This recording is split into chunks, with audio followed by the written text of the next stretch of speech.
বন্ধুরা আজ একটা চিড়া রেসিপি নিয়ে এসেছি।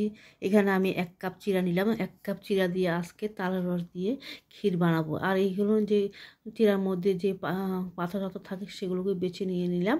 আর এখানে দেখেন তালের রস নিয়ে নিলাম। এই তালের রস দিয়ে আমি আগে তেলের পিঠা বানিয়ে দিয়ে দেখিয়েছিলাম। আর বাকি যেগুলো ছিল সেগুলো দিয়ে আজকে ক্ষীর বানাবো। আর এখানে নারকেল কোরানো নিলাম, একটা নারকেল থেকে অর্ধেকটা নারকেল কুড়িয়ে নিলাম।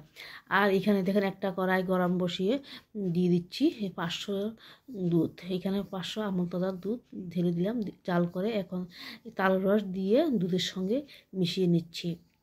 আর এখানে আমি গুড় দিয়ে দিচ্ছি। আজকে গুড় দিয়ে এই চিড়ার ক্ষীরের রেসিপিটা বানাবো। বন্ধুরা আপনারা চাইলে এখানে চিনি দিয়েও এই চিড়ার ক্ষীরের রেসিপিটা বানাতে পারেন। আর এখানে দিয়ে দিচ্ছি স্বাদ অনুযায়ী লবণ। আর দিয়ে দিলাম যে নারকেল কোরানো নারকেল দিয়ে দিলাম, দিয়ে ভালো করে মিশিয়ে নিচ্ছি। আর এখানে যে আমি চিড়া ধুয়ে নিলাম, চিড়াটা দেখেন একেবারে ঝুরঝুরে হয়ে গেছে চিড়াটা। এখন উপর থেকে আমি এই যে সম্পূর্ণ চিড়াগুলোকে ছেড়ে দিলাম। ছেড়ে দিয়ে ভালো করে মিশিয়ে নেব এই চিড়াগুলোকে। দেখেন চিড়াগুলো আমার মেশানো হয়ে গেছে।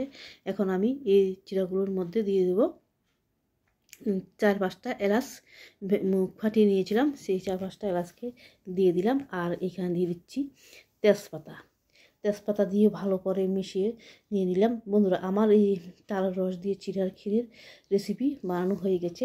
বন্ধুরা আমার আজকের রেসিপিটা যদি ভালো লেগে থাকে তাহলে অবশ্যই একটা লাইক করবেন, শেয়ার করবেন, সাবস্ক্রাইব করবেন। আজ আসি, কাল আবার আসবো। বাই।